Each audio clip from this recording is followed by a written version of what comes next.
Friends 'big boss' season 9 పూర్తయిపోయి దాదాపుగా 1 month అవుతుంది. కాకపోతే 'బిగ్ బాస్' సీజన్ 9లో పార్టిసిపేట్ చేసిన 23 మెంబర్స్ ఉన్నారు కదా! అంటే వైల్డ్ కార్డ్స్ అవ్వనివ్వండి, లేకపోతే అగ్ని పరీక్ష అవ్వనివ్వండి, సెలబ్రిటీస్ అవ్వనివ్వండి, అంటే ఓనర్స్, టెనెంట్స్ ఎవరైనా అవ్వనివ్వండి.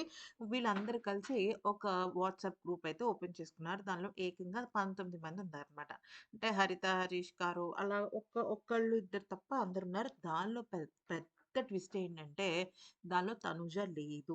సీజన్‌కే ఊపిరి పోసిన అమ్మాయి, అలాగే రన్నర్‌గా నిలిచిన అమ్మాయి వాట్సాప్ గ్రూప్‌లో లేకపోవడం ఏంటి అంటే, ఇప్పుడు ఒక సోషల్ మీడియాలో ఒక న్యూస్ విపరీతంగా వైరల్ అవుతుంది. అదేంటి అంటే సంజన మన తనూజకి ఫోన్ చేసి, "నువ్వు వాట్సాప్ గ్రూప్‌లో జాయిన్ అవ్వకపోవడానికి కారణం ఏంటి అంటే, నేను సెకండ్ వచ్చాను అని చెప్పేసి నువ్వు గర్వంగా ఫీల్ అవుతున్నావు. అందుకనే వీళ్ళ వాట్సాప్ గ్రూప్‌లో నేను చేరేదేంటి అనుకుంటున్నావు" అని అంటే, అప్పుడు తనుజ దానికి లేదు లేదు నేను అలా ఏం ఫీల్ అవ్వటం లేదు అంటే, అప్పుడు ఇమ్మీడియేట్‌గా మళ్ళీ సంజన ఓకే. అయితే నేను యాడ్ చేస్తాను నిన్ను గ్రూప్‌లో అంటే, వద్దు వద్దు చేయకండి. నేను చాలా బిజీగా ఉన్నాను. నాకు ఇంట్రెస్ట్ లేదు. నేను పెద్ద యాక్టివ్‌గా ఉండను.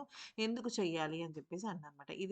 ఇది సోషల్ మీడియాలో బాగా వైరల్ అవుతుంది. వైరల్ అవ్వడం కాదు YouTube video as it is record కూడా పెట్టడం అయితే జరిగిందన్నమాట. అయితే అప్పుడు సంజన అంది, "అయితే వాళ్ళు చెప్పింది నిజమేనా? నీకు నిజంగానే గర్వం ఉందా సెకండ్ వచ్చాననేసి" అంటే, "లేదు లేదు అలా ఏం లేదు. నేను ఎప్పుడూ యాక్టివ్‌గా ఉండను. నా పరిస్థితి ఇంతే" అని చెప్పింది.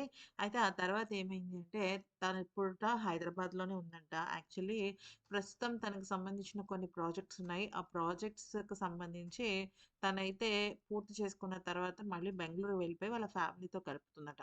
అయితే తనైతే మాత్రం వాట్సాప్ గ్రూప్‌లో లేదు. వాట్సాప్ గ్రూప్ నుంచి బయటకొచ్చేసింది. దీన్ని బట్టి చూసినట్టయితే 'పీవీ జోడీలో' కూడా తనుజ అండ్ కళ్యాణ్ కలిసి నటించే అంటే డాన్స్ చేసే అవకాశమే లేనట్టుగా కనిపిస్తుంది. బట్ చూద్దాం స్టార్ మా వాళ్ళేమన్నా తనుజ మనసు మారుస్తారేమో ట్రై చేద్దాం. ఓకే. Thanks for watching.